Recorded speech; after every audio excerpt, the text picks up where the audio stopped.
এই মস্তিষ্ক রয়েছে না, এই মস্তিষ্কর দাম গবেষকরা জানাচ্ছে, যদি বিজ্ঞানীরা জানাচ্ছে, যদি বানানো যেত তাহলে 5,000 কোটি টাকা লাগতো এই মস্তিষ্ক বানাতে, তো এত সুন্দর হতো না। এই মস্তিষ্ক চালাতে যে বিদ্যুৎ লাগে এটাকে 2,000 কোটি কিলো ওয়াট বিদ্যুৎ লাগে।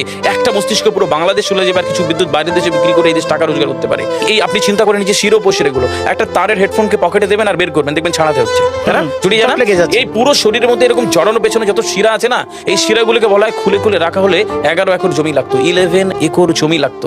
কেন ইমাজিন আমাদের মধ্যে কি রয়েছে, পুরো শরীরে 650টা মাংসপেশি রয়েছে, যা ইনস্ট্রাকশন দেবেন তাই করবে। আজকে একবার ভেবে না, কাল একটা বাইক কিনবেন, হন্ডা কিনবেন, আপনি বাইরে বেরোবেন দেখবেন সব বাইকের দিকে নজর যাবে, এই বাইকটা ভালো, এটা সুন্দর, মাইলেজ ভালো, কোনটা ভালো, কি দেখবো। যতক্ষণ না কিনবেন মস্তিষ্ক আপনাকে ছাড়বে না, ও চিন্তা করতে থাকবে। ঠিক সেরকম একটা কমেন্ট যখন দিয়ে দেবেন, এই মস্তিষ্ক আপনাকে ওই কাজে এগিয়ে নিয়ে যাবে। পৃথিবীতে মানুষ না বেসিক নিডসগুলো ফ্রি পেয়ে গেছে। ভাবুন তো একবার, পৃথিবীর সবচেয়ে লাক্সারিয়াস ড্রিঙ্কের নাম জানেন? পৃথিবীর সবচেয়ে লাক্সারিয়াস ড্রিঙ্কের নাম হচ্ছে পানি। পানি, জল। যদি 5,000 টাকা লিটার কিনতে হতো তাহলে মানব জাতি কয়দিন বাঁচতো? ফাইন, তো পৃথিবীর পানিকে ফ্রি করে দেওয়া হয়েছে।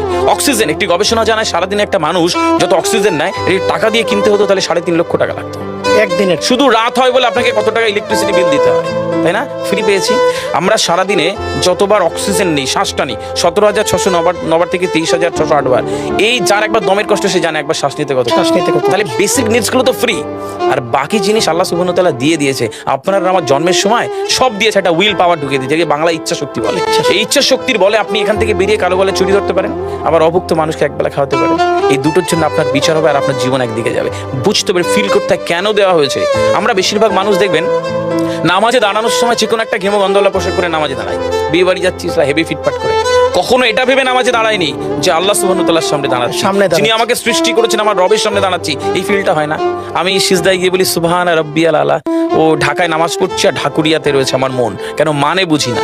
আমরা তাকবীরে তাহারিমা করি আল্লাহু আকবার, আল্লাহ সর্বশ্রেষ্ঠ, ফিল করি না। যখনই না ফিল করবেন তখন অনুভূতি আসবে না। সূরা জুমার আয়াত নাম্বার 9 খুব সম্ভবত আল্লাহ সুবহানাহু ওয়া তাআলা কোরআনে বলছে যে জানে আর সে জানে না, দুটো ব্যক্তি এক হতে পারে না। সুতরাং বুঝতে হবে। হাদিস শরীফে আমরা সবসময় পড়ি না যে শহীদের রক্তের তুলনায় জ্ঞানীর কলমের কালি অনেক বেশি মূল্যবান। কেন বলেছে? ফিল করতে হয়। এই ফিল যখন কেউ করবে তখন তার জীবনটা বদলে যাবে।